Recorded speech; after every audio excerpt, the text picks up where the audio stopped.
আপনি phone lock করে রেখে গিয়েছেন, কে কে ফোন খোলার চেষ্টা করেছে তাদের ছবি পর্যন্ত দেখতে পারবেন, কতবার ভুল পাসওয়ার্ড দিয়েছে সেটিও আপনি দেখতে পারবেন।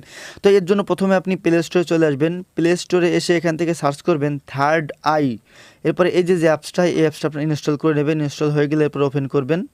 ওপেন করার সময় অনেকগুলো পারমিশন চাইতে পারে, আপনারা জাস্ট অ্যালাউ করে দিবেন। অ্যালাউ করে তো এখন মোবাইলটি লক খোলার চেষ্টা করবেন, কে কে চেষ্টা করবে সব কিন্তু দেখা যাবে। যদি ভুল পাসওয়ার্ড দেয় তাহলে কিন্তু দেখতে পারবেন যে কে লক খোলার চেষ্টা করছে। আমি 2-3 বার ভুল পাসওয়ার্ড দিচ্ছি, এরপরে সঠিক পাসওয়ার্ড দিচ্ছি।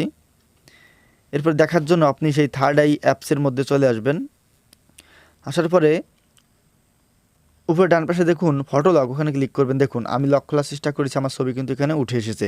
এবং এই যে তার বাম পাশে যে জেনারেল, ওখানে যদি ক্লিক করি দেখুন আনলক লক, ওখানে যদি ক্লিক করি দেখুন কখন কখন লক খোলা হয়েছে সেটা কিন্তু শো করছে, 1, 2, 1 ঠিক আছে। সব কিছু কিন্তু এখানে শো করে, কতবার ভুল পাসওয়ার্ড দিয়েছে, যে নাম্বার অফ আনলকিং অ্যাটেম্প